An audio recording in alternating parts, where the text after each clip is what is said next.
Okay, you guys, I would say you're not going to believe this, but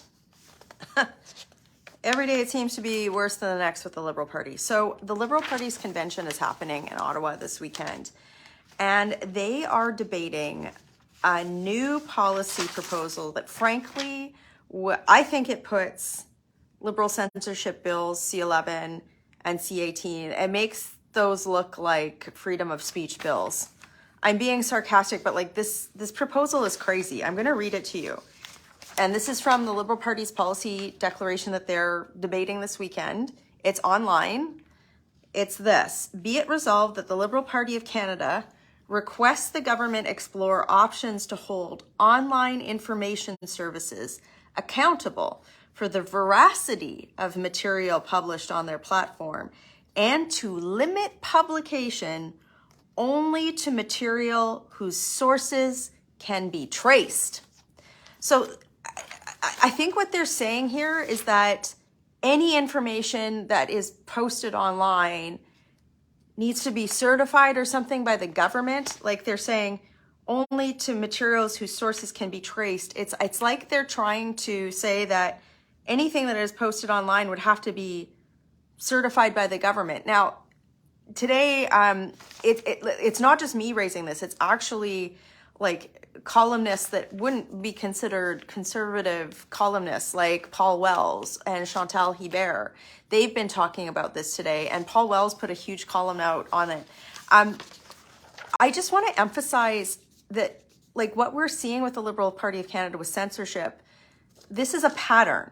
We've had Bill C11, C18, government overseen funding like bailout programs for mainstream media outlets. We've already seen Facebook say that they're going to censor the news or censor what you see. Google has said this as well too. So I've laid all of this out for you. You can read, you can see the policy proposal for itself, and it's linked there as well. You guys know that I'm trying, like, this is crazy, but this is happening in Canada. I'm trying to come up with ways to directly communicate with you as I see the government eroding our rights to freedom of speech, as I see the Liberals trying to take away my ability to communicate with you. So I need you to read this. I need you to share it. The link is in the video description and it's in the comments. And I need you to click subscribe because like they're literally debating this today. They're debating, I'm going to read it to you again. Be it resolved that the Liberal Party of Canada requests the government explore options to hold online information services accountable for the veracity of material published on their platforms and to limit publication to only materials whose sources can be traced. So does that mean that like when I post an article like this, if I don't have the ability to directly communicate with you, that the Liberals can say that it's not true because they deem it not to be true? And like keep in mind, this is we're this week we've seen the government sit on information that showed that potentially a member of parliament was being threatened and their family by a foreign government. This is a government that has seen like the complete breakdown of the access to information process. This is a government that day after day in question period hides information from Canadians. And now their party is saying that they want the government to limit publications to materials whose sources can be traced. I don't think so. We have to fight this. How do you fight this? How do we fight this? Well, you know that the Conservative Party has been fighting this every day in the House of Commons. It's important that you write, particularly to Liberal backbenchers, and say, don't do this. You can do that today, but it's also important that we resist these changes that they're making, and that we develop new ways of communicating with each other that get around what they're trying to do.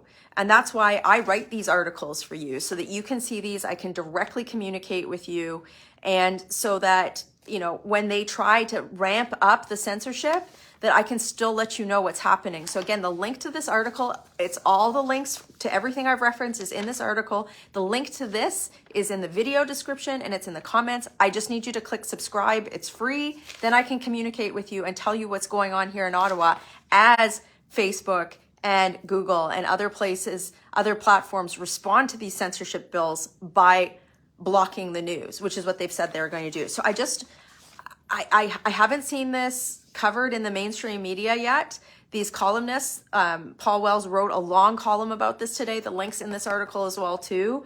Chantal Hebert was on Twitter. The link to that is in here as well as Canadian media expert and just academic Michael Geist was also, he wrote a long column about this today. This is, what happens is this is the Liberal Convention. This is where they get ideas and they soft pedal them to the public so that there's appetite for it. And what they are asking for here, I'm going to read this again.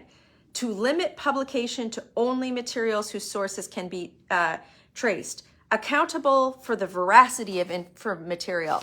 So what that is to me, what that is code for is that they want the government to be the arbiters of truth, to say, oh, this is true or this isn't. And like they've already gone down this path with all of the other things I've mentioned already, but this is the most chilling thing I have ever seen. This is crazy in terms of freedom of speech, and it's happening right here in Canada. So I ask you to share this video, click on the link in the video description so you can read this, click subscribe so that as this is happening, I can like directly communicate with you and just let people know, and also write to a Liberal backbencher. Certainly here in Ottawa, we're the Conservative Party. We are fighting day in, day out, holding the Liberal government and their NDP coalition partners to account for this. But like, you know, Canadians, regardless of how you vote, like this is right taken right from their document that they've distributed this weekend. It's online. It's right there to see. So Canadians need to know what's happening, and I hope that no matter how you vote, you think this is as crazy as I do. Working hard for you in Ottawa. Have a great day.